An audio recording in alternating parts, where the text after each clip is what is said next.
Larry Groves. Alrededor de las 11 p.m. del 12 de enero de 2003, Larry Groves, de 40 años que vivía solo excepto por sus dos perros, estaba hablando por teléfono con su amiga, Sandy Smith, de Mississippi. La pareja solo llevaba 10 minutos en su charla nocturna, cuando alguien al otro lado de la puerta de Larry comenzó a golpearla. Un hombre gritaba enfadado pidiendo entrar. Preocupado, Smith preguntó a Larry quién era. Larry dijo que se encargaría y la llamaría de nuevo en 20 minutos. Pero Larry nunca volvió a llamar, y nunca más se supo de él. El 28 de enero Wanda, la madre de Larry, reportó su desaparición. Descubrió que nadie había tenido noticias de Larry en semanas, y que tampoco había estado atendiendo su exitoso negocio de antigüedades. Al entrar a su casa, las autoridades no encontraron rastro del hombre de 40 años ni de sus dos perros. La casa estaba inmaculada, sin nada robado ni fuera de lugar.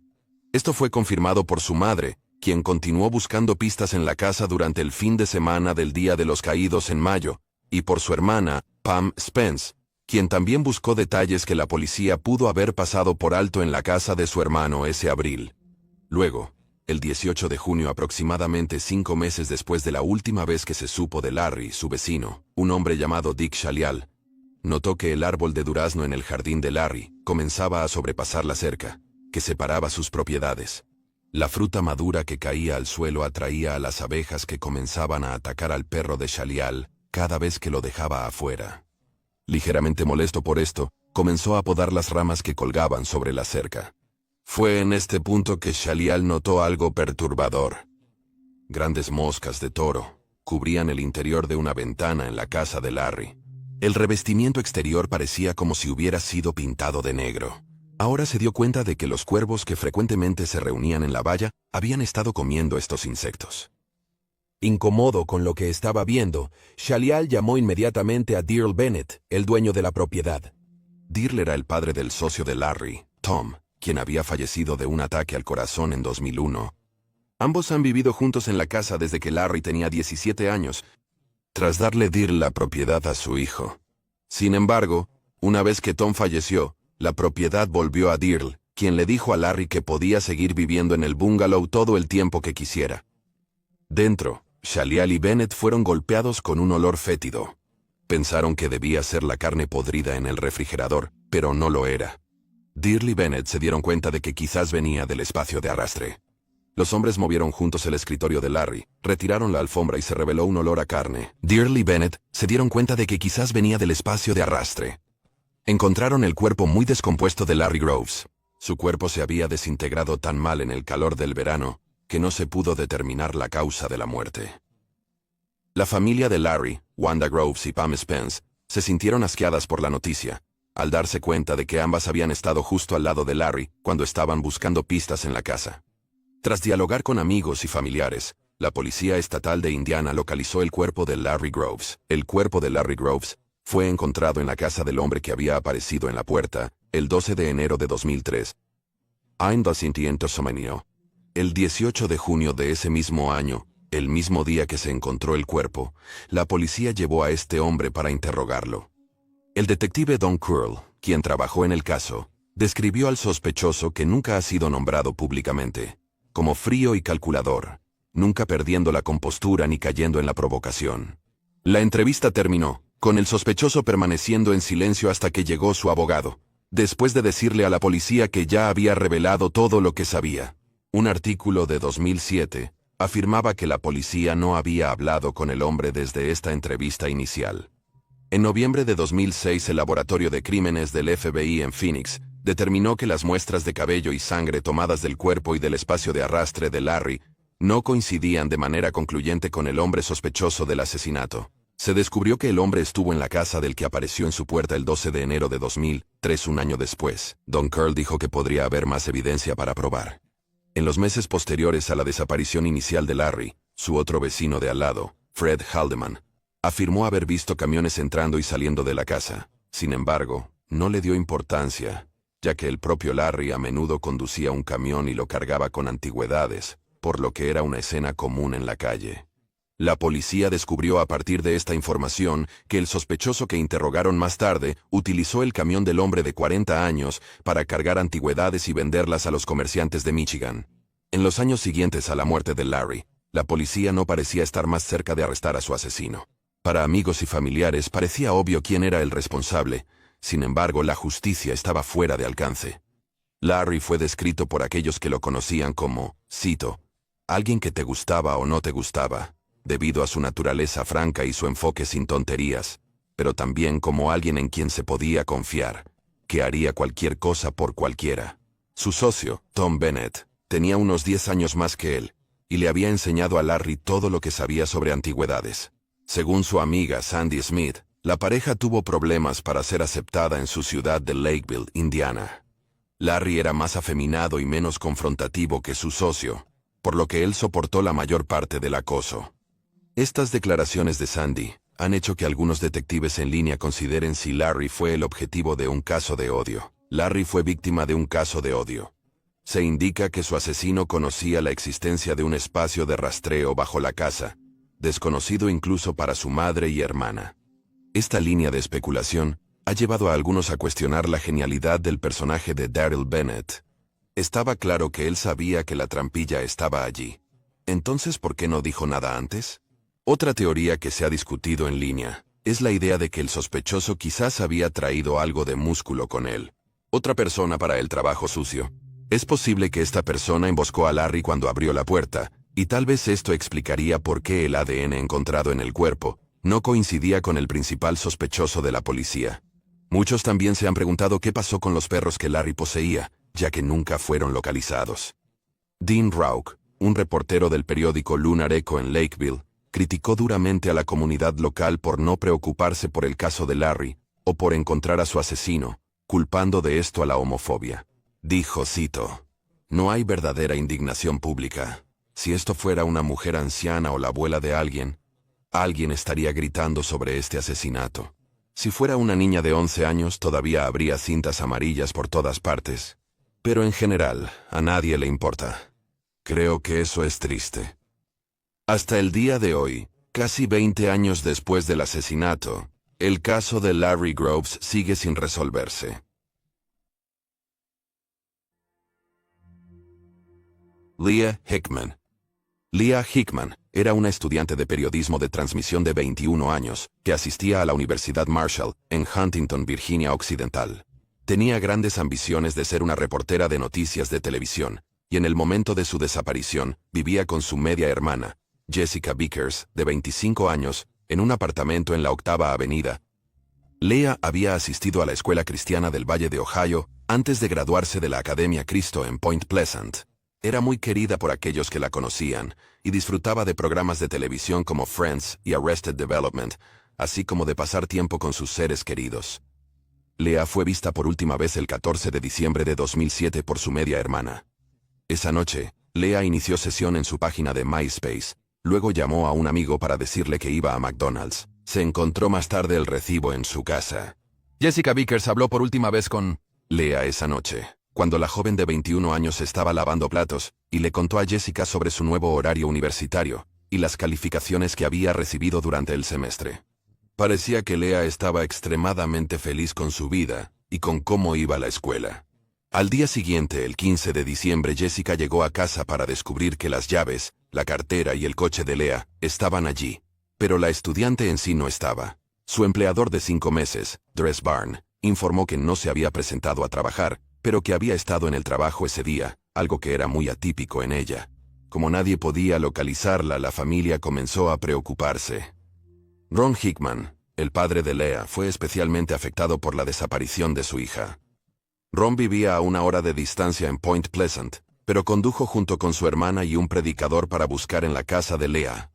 Leah era la única hija de Ron, y ambos eran extremadamente cercanos.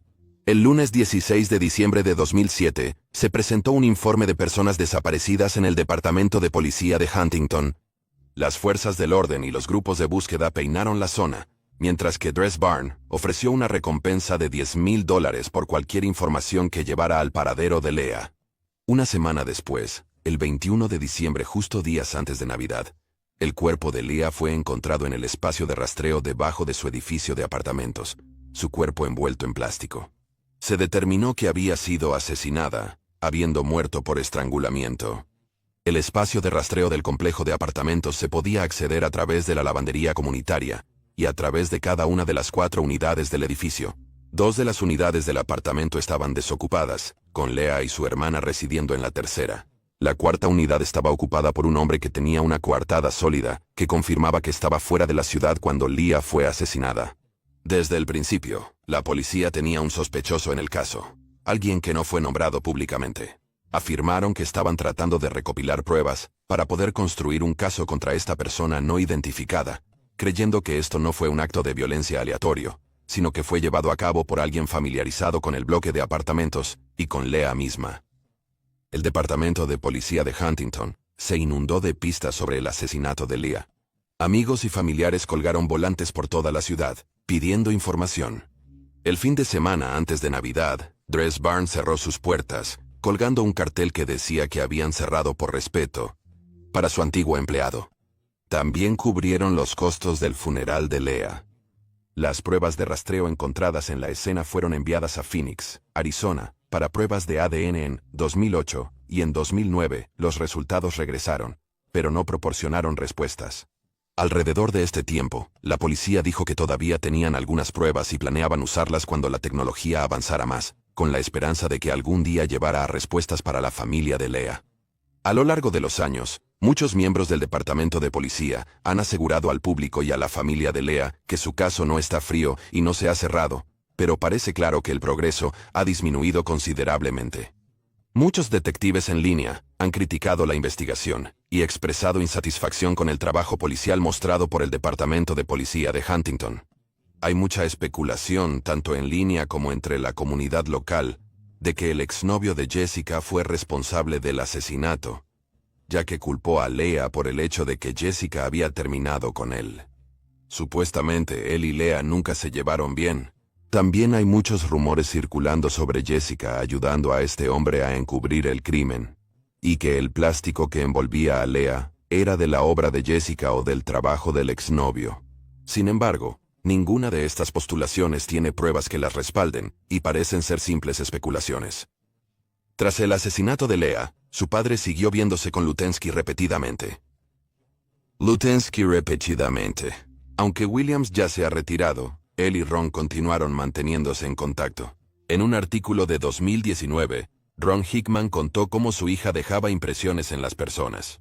Dijo que incluso en años recientes, todavía tiene personas que se acercan a él para decirle lo útil que había sido Leah cuando estaba viva. En una entrevista con NBC News dijo, cito, «Dejó una impresión tan grande en las personas en tan poco tiempo. Imagina si ella hubiera llegado a vivir toda su vida». Pero a pesar de una investigación policial en curso, el asesinato de Leah Hickman sigue sin resolverse. El misterio de Whitehall. Uno de los casos más impactantes e inusuales del siglo XIX, el misterio de Whitehall, comienza el 11 de septiembre de 1888, cuando se encuentra un brazo derecho y un hombro en la orilla fangosa del río Támesis. Inicialmente se sospechó que el brazo había sido colocado en el agua por un estudiante de medicina como una broma. Pero en los meses siguientes, quedó claro que algo mucho más siniestro estaba ocurriendo en Londres. Bautizado como el misterio de Whitehall, el caso de partes de un cuerpo de mujer desmembrado que aparecía por toda la ciudad, conmocionó al público británico a finales de 1800. Ahora se le relaciona con los asesinatos del torso del Támesis, y al igual que esos, permanece sin resolver. El 2 de octubre, menos de un mes después de que se encontrara el brazo en las orillas del río Támesis, se encontró otra parte del cuerpo. Los hombres que trabajaban en la construcción de Scotland Yard encontraron un paquete que contenía restos humanos. El torso de la mujer había sido encontrado en una bóveda de 3 meses de antigüedad que formaba parte de la bodega. Había sido cuidadosamente envuelto en tela, posiblemente una enagua negra y atado cuidadosamente con cuerda. A pesar del esfuerzo puesto en empaquetar el torso, estaba claro que quienquiera que hubiera desmembrado el cuerpo no tenía habilidad para hacerlo. El cuerpo parecía saludable y bien nutrido, y fue identificado por un cirujano de la policía como el del brazo encontrado el mes anterior.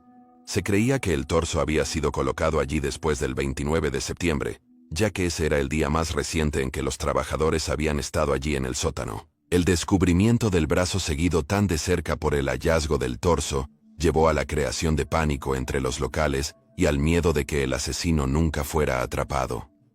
2 semanas después, el 17 de octubre, un reportero que utilizaba un perro entrenado y contaba con la ayuda de un obrero, encontró una pierna izquierda, fue cortada sobre la rodilla y enterrada cerca del sitio de construcción. Los miembros restantes en la cabeza de la víctima nunca han sido localizados, a pesar de que ha pasado más de un siglo desde que se descubrieron sus restos por primera vez. También nunca ha sido identificada en los años posteriores. Después de estos macabros descubrimientos, la policía descartó cualquier conexión entre la Jane Doe desmembrada y el asesino en serie, Jack el Destripador. El forense de Westminster inició la investigación del caso de Jane Doe. Se descubrió que ella era citas, de gran estatura y bien alimentada, y aproximadamente de 24 años de edad.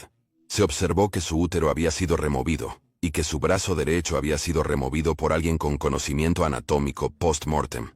La víctima había estado usando un vestido de raso de rama en el momento de su muerte. Esta prenda específica había sido fabricada en Bradford, y el patrón tenía 3 años de antigüedad.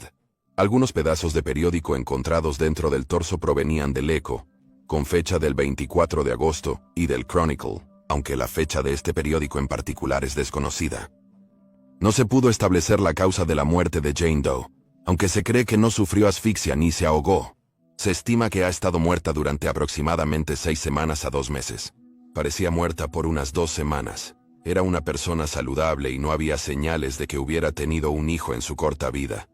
Jane Doe se describe como una persona de piel clara con cabello oscuro, y como alguien que no está acostumbrada al trabajo manual. Ha habido algunas posibles identidades para Jane, aunque ninguna que podamos afirmar con algún grado de certeza. Inicialmente se pensó que era una joven casada, que abandonó su hogar en Lewisham el 20 de agosto de 1888. La mujer anónima tenía 23 años, era alta, y amenazó con suicidarse.